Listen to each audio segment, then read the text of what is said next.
Salam profit untuk semua trader base. Oke, seperti biasa di hari Minggu saya mencoba untuk menghidupkan kembali tradisi trader base, yaitu mengulas market untuk hari Senin atau untuk market satu minggu ke depan. Karena base di time frame 4 bisa digunakan selama satu minggu ke depan selama base tersebut belum di break oleh candle di time frame 4-nya. Pair yang saya gunakan untuk analisa adalah pair mayor. Artinya tidak menjadi kecenderungan pair mayor ini lebih baik dari pair lainnya, tapi karena kebiasaan saya saja yang lebih sering trading di pair mayor.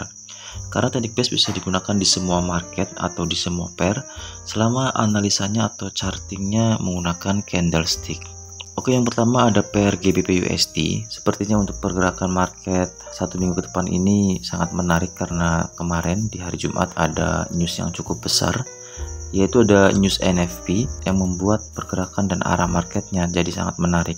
Pergerakan market kemarin sebelum penurunan terjadi, market ini merespon base sell di time frame 4. Saya yakin ada banyak trader base yang sudah menunggu di base di time frame 4 ini.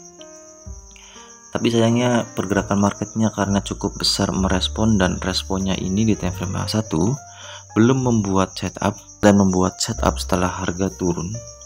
Dan ini tidak akan kita ambil karena cukup berisiko. Di sini market membuat setup sell dominan break dan candle konfirmasi dominannya ini cukup jauh, dan untuk trader base ini sangat berisiko untuk mengambil peluang-peluang yang setupnya terbentuk sangat jauh dari candle konfirmasi ke harga terakhir dalam trennya ini. Untuk peluangnya di hari Senin atau untuk satu minggu ke depan, jika kita lihat di time frame 4, untuk peluang sellnya masih sama. Ada dua base sell di sini. Kita bisa tandai base sell ini yang kemarin direspon atau base sell yang baru terbentuk. Sedangkan untuk base buy-nya saat ini harga berada di base buy. Ini adalah base buy yang menahan harga saat ini. Kita akan lihat di time frame 1-nya, menunggu market merespon base buy ini dengan membuat setup buy CB1 atau dominan. Karena jika kita lihat di sini market merespon tapi belum membuat setup CB1 atau dominan, artinya kita akan menunggu lagi market membuat new low lalu membuat setup CB1 atau dominan sebagai konfirmasi untuk kita entry buy di sini. Dua base ini, base buy dan base sell ini di time frame 4 ini akan kita gunakan sebagai acuan menunggu harga selama belum terbentuk base buy atau base sell yang baru. Untuk pair-pair yang berpasangan dengan USD atau SXUSD artinya membuat pola yang sama. Seperti kita lihat di sini di Audi USD. Audi USD pun sama. Karena efek news kemarin, di sini market sebelumnya akan merespon base sell yang ini. Tapi sayangnya di sini di break, dan jika kita lihat di time frame 1 membuat peluang yang sama, yaitu dengan membuat konfirmasi, dan candle konfirmasinya cukup panjang sehingga di sini juga kita tidak ada entry. Untuk peluang di hari Senin dan satu minggu ke depan, kita akan menunggu di base sell ini. Selama tidak ada base sell yang baru atau terbentuknya base sell yang baru, maka base sell yang ini akan menjadi acuan kita. Sedangkan untuk base buy-nya ini cukup jauh ada di sini, yang kita bisa tandai menggunakan garis horizontal untuk base buy-nya, yaitu ada di sini. Untuk peluang entry-nya karena cukup jauh, mungkin di hari Senin harga tidak akan sampai ke antara base sell dan base buy, tapi kita bisa menjadi acuan sementara base buy dan base sell yang ini. Kita akan menunggu harga di time frame 1 di kedua base ini dan menunggu market merespon dengan membuat setup sell CB1 atau dominan sebagai konfirmasi untuk kita entry buy atau untuk kita entry sell di sini. Karena cukup jauh, kita akan menunggu saja di hari Senin nantinya selama tidak terbentuk base buy dan base sell yang baru.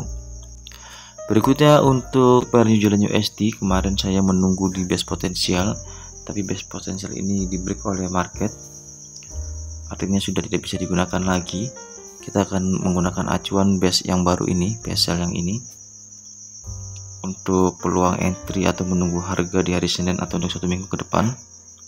Sedangkan untuk base buy-nya saat ini base buy yang sebelumnya cukup kuat di sini sudah di break, artinya ini tidak bisa digunakan lagi. Setiap base yang sudah di break di time frame 4-nya itu tidak akan kita gunakan lagi. Kita akan mencari base-base yang belum di break. Jika kita lihat di sini terdapat base buy yang belum di break, kita bisa tandai sebagai acuan nanti di hari Senin, karena saat ini harga tepat berada di best buy ini. Tapi sayangnya di time frame 1 market belum membuat setup, karena untuk CB1 di sini tidak ada CB1. Untuk dominan di sini terbentuknya candle engulf, artinya potensinya adalah membuat setup CB1. Kita menunggu harga minimal membuat setup dominan atau CB1 sebagai konfirmasi untuk kita entry buy di sini. Sedangkan untuk peluang sellnya kita menunggu harga naik, dan sepertinya untuk hari Senin potensi untuk harga naik sebesar ini itu jarang terjadi jika tidak ada news besar. Kita akan mencari peluang buy saja. Selama best buy ini belum di break di time frame H4 nya, maka best buy ini akan menjadi acuan kita untuk menunggu harga mencari peluang buy. Berikutnya untuk pair USD CHF.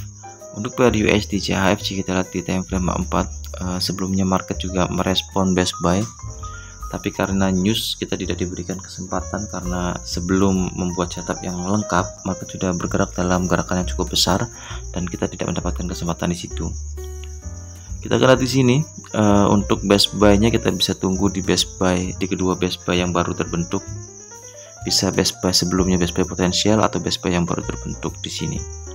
Dan sepertinya untuk potensi harga turun ke best buy ini di hari Senin juga tidak terlalu besar, kecuali ada news besar yang menggerakkan harga saat ini. Jika kita lihat di sini, sepanjang zona yang terbentuk di sini tidak membuat candle engulf, artinya tidak ada acuan untuk kita membuat best di sini. Kita akan menunggu market membuat best sell yang baru untuk acuannya, atau menunggu harga di best buy yang sudah terbentuk di sini. Walaupun cukup jauh, ini akan menjadi acuan kita sementara sampai market membuat best yang baru. Berikutnya untuk pair Euro USD. Untuk pair Euro USD, pergerakan harga kemarin pun sama, membuat pergerakan yang besar dan membuat best yang baru. Ini adalah best sell yang baru terbentuk kemarin. Kita bisa tandai sebagai acuan menunggu harga 1 minggu ke depan. Sedangkan untuk best buy-nya ada di sini, dan saat ini harga sudah berada di best buy. Kita akan tandai terlebih dahulu untuk best buy-nya. Best buy-nya ada di bawah sini. Di bulan Desember masih bisa kita gunakan. Saat ini harga berada di best buy. Kita akan menunggu harga di time frame 4 ini. Selama best ini belum di break di time frame 4-nya, tentunya dengan market membuat setup CB1 atau dominan sebagai konfirmasi untuk kita entry buy di sini. Berikutnya untuk pair Euro Jepang Yen. Untuk pair Euro Jepang Yen, jika kita lihat di sini, harga berada di best sell untuk saat ini. Ini adalah best sell yang saat ini menahan harga. Sedangkan untuk best buy-nya ada di bawahnya. Sebagai acuan kita akan tukar ke time frame 1. Saat ini harga berada di best sell. Kita perlu menunggu market membuat setup sell CB1 untuk kita entry sell di sini. Potensinya jika kita melihat harga saat ini, maka candle bear ini akan menjadi CB1-nya. Kita menunggu harga di break untuk candle bear ini untuk ambil peluang sell. Tapi perlu berhati-hati juga, karena di sini terdapat best buy yang cukup dekat. Jika market merespon best buy ini dengan menyentuh best buy ini dan membuat setup buy CB1 atau dominan, maka kita juga bisa ambil peluang buy di sini. Berikutnya untuk pair USD Kanada. Untuk pair USD Kanada, jika kita lihat di time frame 4, saat ini ada best buy cukup jauh, ada di bawah sini. Sedangkan untuk best sell-nya ada di atas sini. Kita akan menunggu harga di antara kedua best ini. Di time frame 1, jika kita lihat pergerakan harganya, potensinya kita akan menunggu di best sell, karena best sell ini yang terdekat dengan harga. Menunggu market menyentuh best sell tersebut, lalu meresponnya dengan membuat setup sell CB1 atau dominan sebagai konfirmasi untuk kita entry sell di sini. Karena untuk peluang entry buy-nya, selama belum terbentuk best buy yang baru yang terdekat dengan harga, maka best buy ini akan menjadi acuan kita menunggu harga. Berikutnya untuk market gold. Untuk market gold, jika kita lihat di sini, saat ini market masih berada di best buy potensial. Best buy ini cukup kuat karena belum di break oleh harga, dan kemarin harga merejectnya kembali. Untuk best sell-nya, jika kita lihat di sini, yang terdekat saat ini dengan harga yang terbentuk adalah di sini, cukup jauh. Kita bisa tandai base buy, tapi kita bisa tandai base sell ini, base potensial yang pernah direspon oleh market. Karena saat ini running harga berada di base buy, kita bisa menunggu atau mencari peluang buy terlebih dahulu saja, karena untuk base sell cukup jauh. Kita akan tukar ke time frame H4. Di sini market belum membuat setup buy atau setup. Di sini market belum membuat setup buy dominan atau CB1 break. Kita perlu market turun kembali, minimal sejajar dengan low candle sebelumnya atau membuat new low untuk membuat setup buy CB1 atau dominan sebagai konfirmasi untuk kita entry buy di sini. Berikutnya untuk yang terakhir, berikutnya untuk market crude oil. Untuk market crude oil kita akan lihat di time frame 4. Jika lihat di sini di time frame 4 ada base buy cukup jauh. Ada di sini untuk base buy-nya. Sedangkan untuk base sell-nya ada di atasnya yang baru terbentuk, kita bisa tandai juga. Tapi untuk entry atau trading di market oil ini saya jarang sekali menggunakan time frame 4 sebagai base-nya, karena saya lebih suka menggunakan time frame 1 sebagai base-nya, karena di time frame 1 pun market cukup baik merespon setiap base yang terbentuk di time frame 1.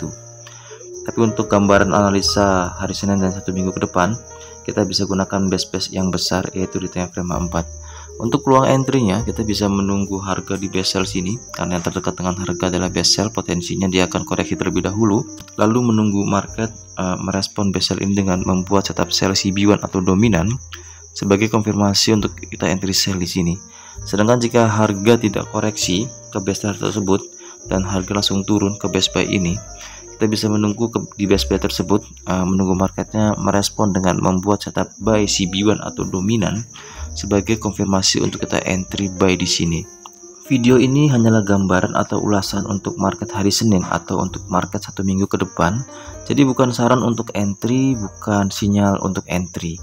Karena aktivitas trading sangat berisiko, saya harap teman-teman memahami risikonya sebelum trading. Oke, sekian videonya, semoga bermanfaat dan semoga semuanya selalu diberkahi dengan profit konsisten. Terima kasih untuk semuanya.